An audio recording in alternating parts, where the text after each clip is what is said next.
Hello. Welcome once again to Denton's Tales. This time, I'd like to talk about Dublin. Yes. Dublin is the capital city of Ireland, yet oddly enough, it wasn't founded by the Irish. No, not at all. It was founded by foreign invaders, as indeed were most of the major towns in Ireland, as it happened.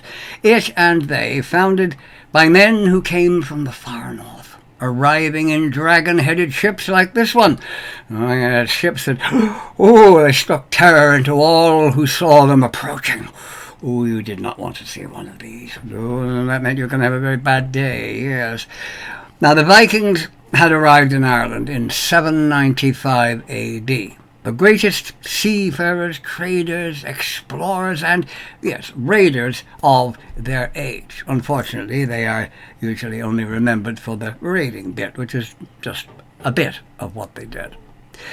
Now, they were already well known and greatly feared in Britain.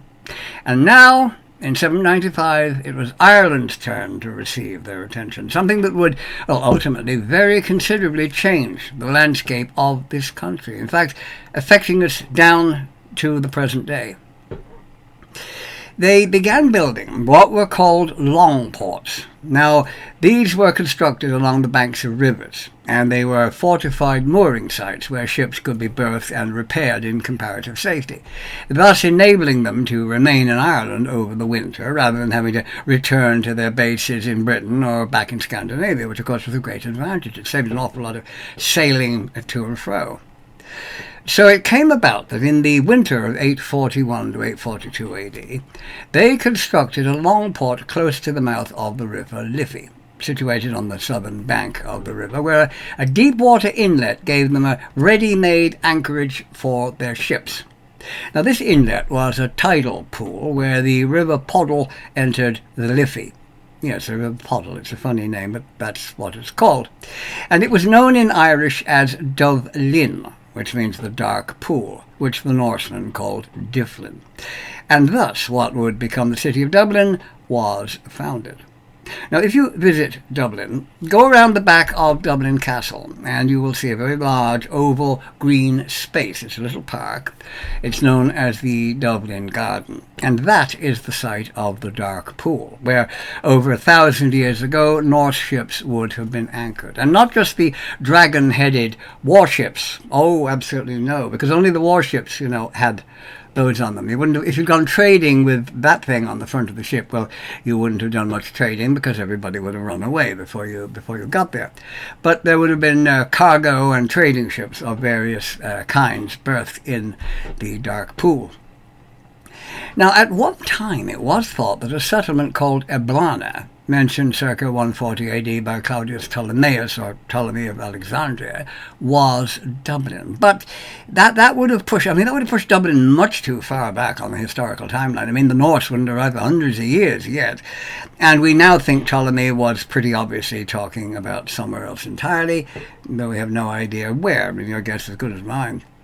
But the name Eblana kind of stuck, oddly enough, and it's been used very frequently around the city. There's Eblana this and Eblana that.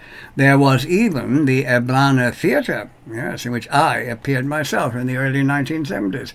Well, it's long gone now, at least I'm still standing. The first reference to Dublin in writing is actually dated to 1368 in the Annals of Ulster.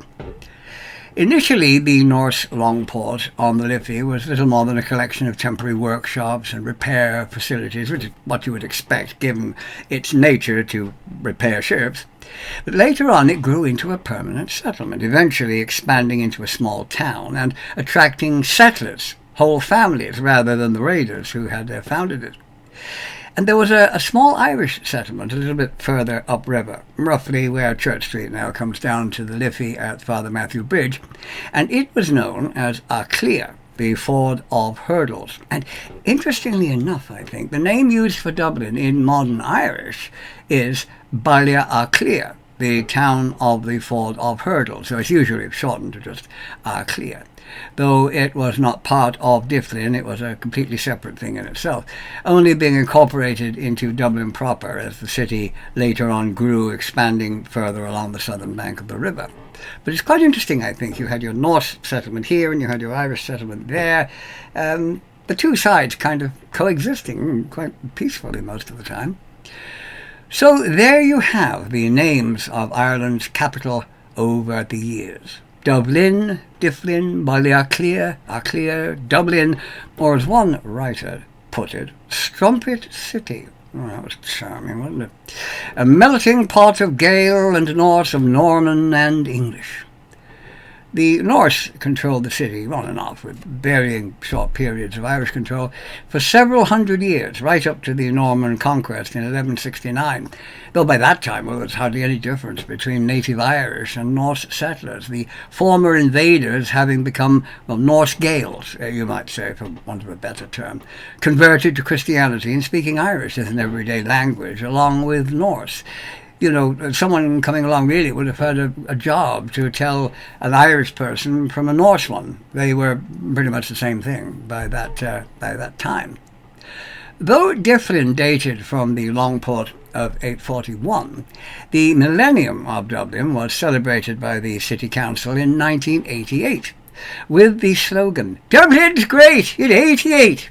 Yes, because you see, they decided they would date it not from 841, but from 988 AD, when the then Norse king of Difflin accepted the Irish king, Niall Sachnell Mór, as the Ard Rí na hÉireann, or the High King of Ireland, and agreed to pay taxes to him, which is very nice for him, I suppose.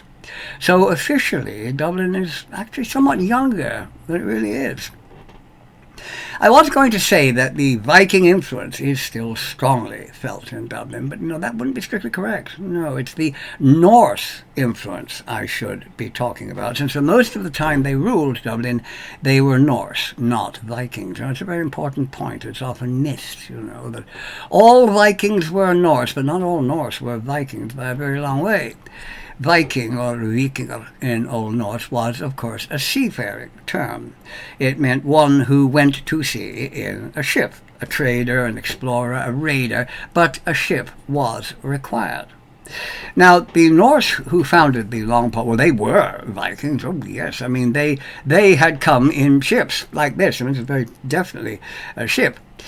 But the people living in Difflin, you see, they were not. They were simply, settlers, townspeople, the inhabitants of the city. Call them what you like, but not Vikings. They weren't doing anything in ships. And as I say, to be a Viking, you had to have something that floated, whether or not it actually had one of those on the front or not. But the Norse influence in Dublin is still very apparent today. Street names, as a small example. There's a very interesting Norse legacy in the area of Dublin north of the River Liffey known as Oxman Town, where I actually lived myself for some time, where once stood a settlement founded by Norse Gaels known as the Ostmen or the Eastmen, rather than the fully native Gaels known as the Westmen or the Westmen. The settlement of Ostmanatun, which meant the homestead of the Eastmen, a distinct district of Dublin for many centuries, even after the city spread out across the river to the north, its name gradually being corrupted to Oxman Town as it is today, where you will still find Ivar Street, as it's pronounced here rather than Ivar. There is Harald Road, Ostman Place, Olaf Road, Sigurd Road, Thor Place, Viking Road, Viking Place, Oxman Town Road, and Citric Road. A very clear reminder of Dublin's Scandinavian heritage. It is quite a strong reminder, really, and it shows how closely connected Ireland was and still is with the Norse.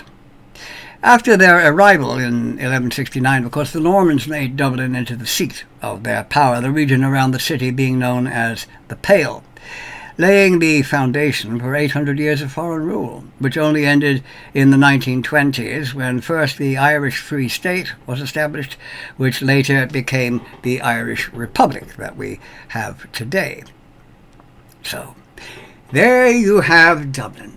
Dublin, Difflin, Achlir, weren't its trumpet city, melting pot of Gael and foreigners, Viking longport and Norse trading settlement that became the country's principal city, and one of the largest slave trading centres in Europe under the Norse kings of Difflin. Oh yes, that was big business back in those days, and they were very good at it.